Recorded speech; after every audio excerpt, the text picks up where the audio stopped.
I'm a big believer in keeping garden maintenance low. And so when I'm designing a garden, that's one of my top priorities. How can I design a good looking garden and keep the maintenance low once I'm done? That's the topic for this program. I'm going to have a look at a number of real gardens and critique them. And I'm going to point out mistakes in these designs that lead to more maintenance. And of course, along the way, we'll probably discuss some other design issues. So here are 10 common mistakes that lead to more garden maintenance. Before we look at a real garden, I want to discuss something else. There's an expression in design that goes like this: form follows function. What this means is that when you're designing things, you should do them in a particular order. In this case, the word form refers to the way things look, the aesthetics of the thing. Function is how do we use it? How do we design it so that we get the most benefit out of it and we're able to use it very efficiently? A good example of this is our home. Now, most of our rooms are rectangular in shape. Now, that's not necessarily the best form, the best looking room. I mean, can you imagine a house where everything's round? I mean, that'd be really cool looking. But then think about the function of this house. How you can put your furniture inside a room that's round. It just doesn't really work very well. And that's one of the reasons we make our rooms rectangular, and then we worry about what we're going to put in them. In most cases, when you're designing your garden, you should start with the function. The form comes later. And I see this mistake a lot when I'm teaching my design courses. And by the way, I'll put a link to that training course at the end of this video. When people think of design, they're thinking about, what does the hardscape look like? What color am I going to paint the fence? What kind of plants am I going to put into this space? That's at the top of their priority list. And then I have to correct that and say, let's forget all of that. Those things are not important in the design process. You have to start design by thinking about function. How are you going to use the space? Let's get a general sense as to how that space will be used, work on that part of the design, and then we can paint that fence any color we want. We can buy all kinds of different plants to meet our need, but we need to know whether we're putting in perennials or trees. All right, let's have a look at our first garden. A very common mistake is to leave narrow strips of grass. Now, part of the reason we do this is that our lots have become smaller over time, and so we're kind of left with these small pieces of grass. They require a lot of maintenance. Here we have a side yard to a house, and these two homes are pretty close together. The dividing line goes down about the middle of this space, and so we're left with a small garden, a walkway, and then a little bit of grass. And you can see a swale here. The swale is that low spot between the two homes. Now that's really critical to understand. You have to leave the swale. In fact, in many cities, it's illegal to take that out. It's there to collect rainwater. It keeps the water from running into people's basements. So you have to keep that slope there. Now, if we look at the walkway here,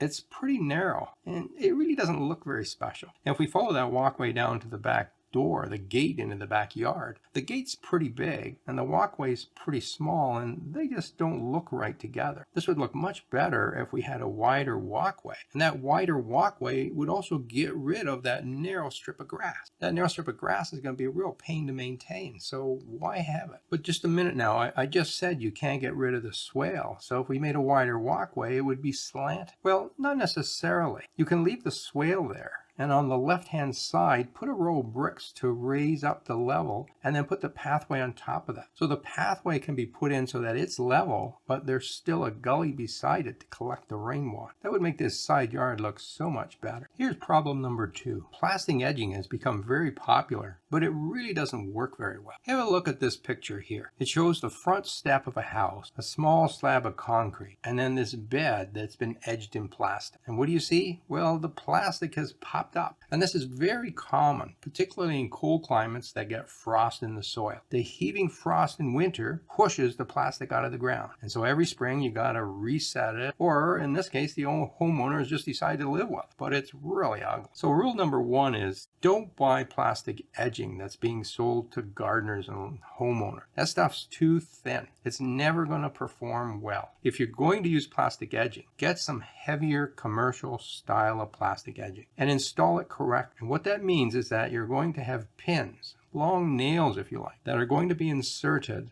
about every 8 inches all the way along the plastic edging. Now those aren't inserted vertically like most people do. These things have to be inserted horizontally into the soil where the grass is. Only then will the plastic be held in place. And commercial products will come with holes and the pins to do that. Make sure you look up how these are installed properly. If you do it right, They will stay put, even in a cold zone. My own preference is not to use it at all. I think that even when you do a good job with them, they still kind of look ugly. If we have a look at this front bed, there's another mistake that the homeowners made. They thought that they'd edge this concrete slab with a bit of a garden, and so they made a garden that's maybe a foot wide? That's pretty much useless. If that's the size of bed you're going to make, you might as well just have grass growing right up to the patio slab. When you're making garden beds, make them wide. I know our homes are small and you have limited space, but most of these beds should be 3 to 6 feet wide. Anything less than 3 feet, it's hardly worth putting in. When you're planting these, it's really hard to make a 1 foot wide bed look good. So you might as well make it wider, and you can't be too wide. Wider always looks better. Have a look at this front yard. You'll see 2 small evergreens that have been planted in the lawn. Now there's several mistakes here. The first one is that these trees are going to get quite large and they really don't fit in this front yard. This is a small space, and I see so many trees being planted incorrectly this way. When you get them from the nursery, they're tiny little things. They look like there's lots of space, and then in no time at all, they're too big for the garden. It's really important to understand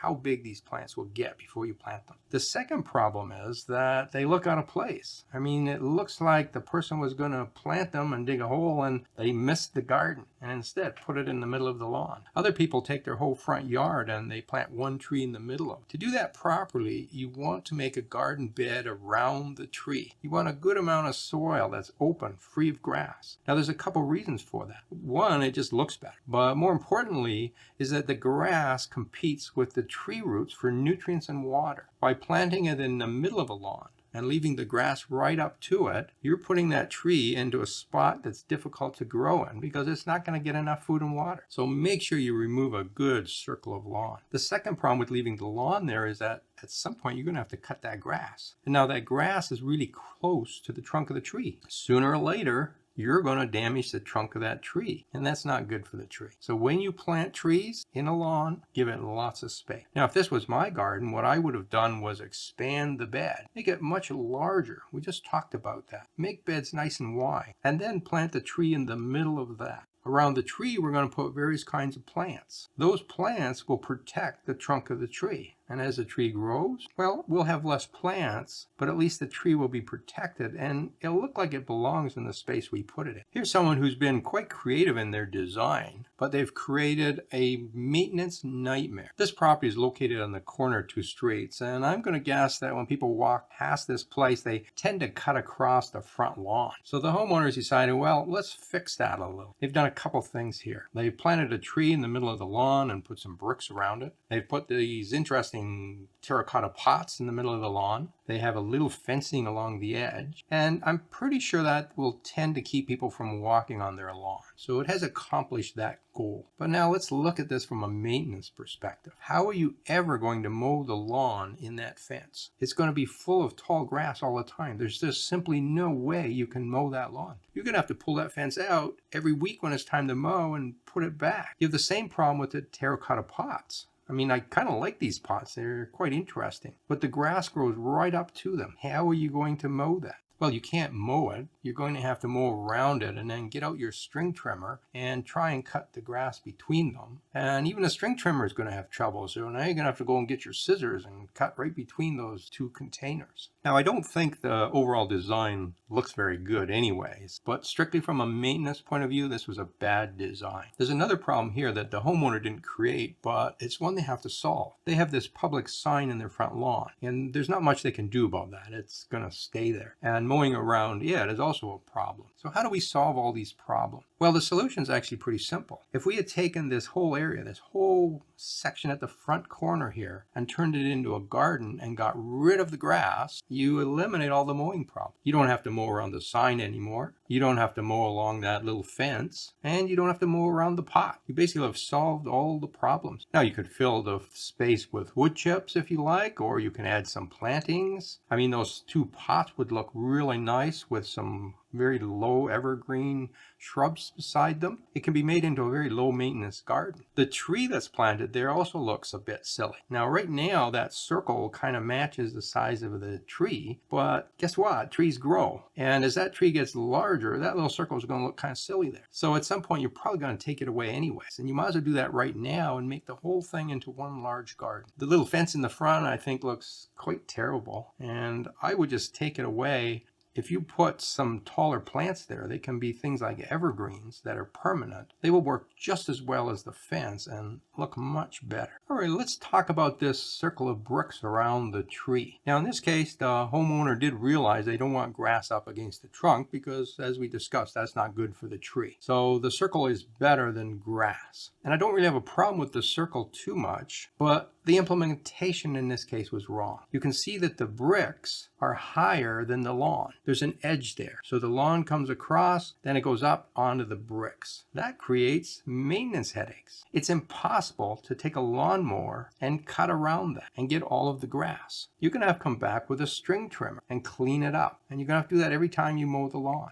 One of my rules of thumb is when I'm designing a garden, I don't want to use a string trimmer anywhere. And that's how I've designed my house. I don't need a string trimmer. I can cut everything with a lawnmower because I've designed it so the lawnmower goes right up to the edge of the grass. If this circle had been installed so that the bricks are at ground level, at the same level as the grass that is, then you could take the wheels of the lawnmower and run them on the bricks and cut the grass, and you'd save all the string trimming. Aesthetically, it would look about the same, and in fact, it might even look better, and it's less maintenance. I call this one the ring of rocks. So this homeowner has put the tree in the middle of the lawn, and then decided, well, we're going to protect this tree, and to do that, we're going to make a ring of rocks around it. Now, a lot of people do that, and it's just a single row of rocks that go around. But this homeowner was a little more enthusiastic. Maybe they got a big delivery of rocks. So they decided to pile them up to hold in that soil around the trunk. Now, there's numerous mistakes here. Number one is that when we plant trees, we don't want to create this volcano shape at the base of the tree. The flare of the roots for that tree should be at ground level. You shouldn't be piling things around the trunk of a tree. You never want to see this volcano shape. Now, a lot of people make that mistake just with their mulch, but in this case, the person has put soil or mulch down and then put rocks on top of it just to make it even worse. So this tree should be planted at ground level. The second mistake is that this has been in place for quite some time, and you can see two stakes there. Well, it turns out when you plant trees, they don't need stakes at all. Now, on a front lawn, some people claim, well, I need stakes because I need to keep the kids in the neighborhood from kicking over my tree. And I get that. Other people say, well, I live in a really windy area and I need the stakes. So, okay. But here's the rule for stakes. Never more than one stake at a time. You tie them fairly loose. You want that trunk to wiggle in the wind.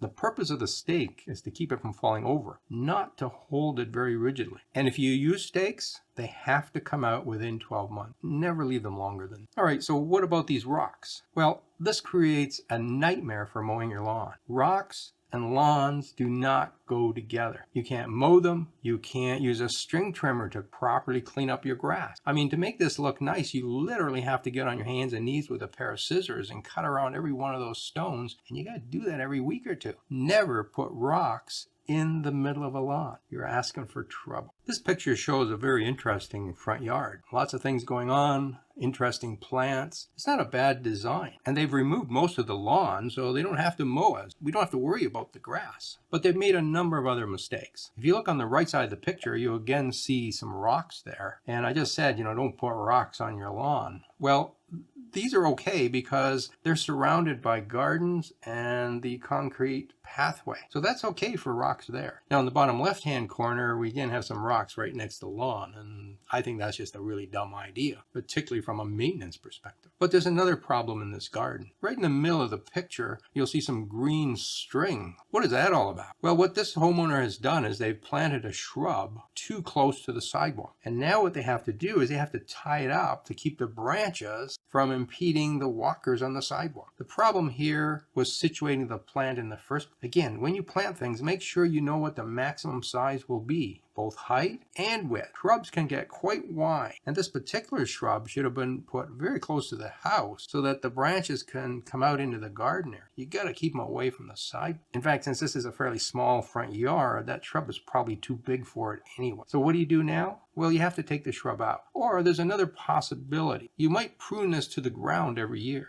There are some shrubs that if you prune back really hard, they'll grow into small shrubs every year. They stay small, and you can do that with shrubs. You can't really do that with trees, but with shrubs, some of them work quite well. So, for instance, the common spirea can get quite large, but you can hack it back to a couple inches, and then each year the growth is only 2 or 3 feet, so it might fit in this spot. But the best solution here, I think, is to yank it out and put in a plant that actually fits in that spot. Here we have a couple of shrubs and an evergreen that's growing on a tiny hill. So what the homeowner has done is actually raised up the soil so that's above grade. It's also above the sidewalk level, and then planted these shrubs and trees in that area. In most cases, this is a really bad idea. Don't hill up the soil like this. It causes a number of problems. So now the plant is growing higher than the surrounding soil. If you now have a drought, it will affect these trees and shrubs more than if they had been planted at grade level. Hills dry out faster than the rest of the soil, so it means that your plants are going to struggle to grow there. Now, if you're in a very wet area, this might be the way to grow these trees. But I know this area, it's not particularly wet, and in July and August, in fact, it's quite dry. So we have to water these plants. Well, what happens when you try and water a plant that's growing on a hill? Well, instead of the water running into the roots, it runs across the surface of the hill and runs away. So it's really hard to water these kind of plants. So it's kind of a double whammy. It's a dry area to grow, and it's really hard to water. There's another reason not to do this. These plants should be mulched. In this case, the soil level from the hill comes down and meets the sidewalk. When we mulch this, the mulch adds 2 inches to that. Well, what happens? Well, when we water or it rains, the water pushes the mulch down onto the sidewalk. So you're constantly having to clean up the sidewalk and sweep that mulch back up the hill. When you're planting beside a sidewalk like this, the level of soil should be 1.5 inches to 2 inches below the sidewalk. That allows enough room for you to add a couple inches of mulch. The mulch now stays in the garden and doesn't come running out on the sidewalk. Now, I don't think this planting is particularly attractive anyways, but just from a maintenance perspective, they're causing themselves a lot of work here.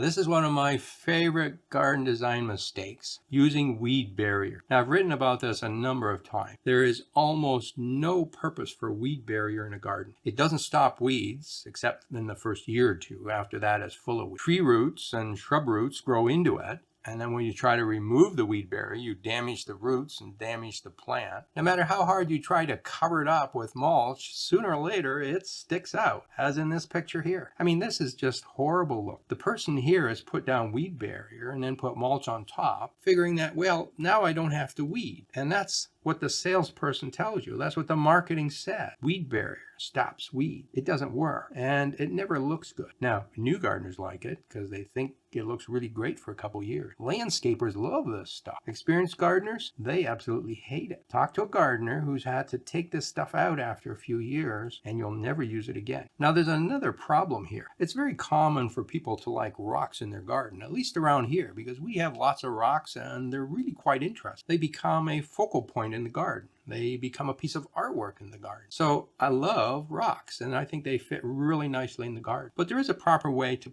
put them in your garden, and this picture shows you how not to do it. Rocks look best when about 1/3 of them is below grade, and the other 2/3 is sticking up above grade. In this case, the rock has just been plunked down on top of the soil and left there. And it just looks so unnatural. It really doesn't add anything to this garden. Now, in nature, rocks are situated at different depths. They're not all at 1/3, but the 1/3 rule is pretty good from a design perspective. And if you only have a rock or two, it's a good rule to follow. Now, if you have a garden where you're going to put a number of larger rocks, then you can place some higher and some lower, and you want some variation, and that will make it look more natural. But if you're only putting in 1 or 2, which is what most people do, 1/3 under the soil level and 2/3 above. It's a simple rule. Designing a low-maintenance garden is not difficult, but there are some things you should do. We've talked about many of those in this program, and I cover many other good design ideas in my course. Now, this is a free garden design course. It's on YouTube. It's a series of videos, and when I give this course in person, we have great response from the students, and they all end up with a garden design to take home. If you'd like to take that course, click on this video right here. Happy gardening.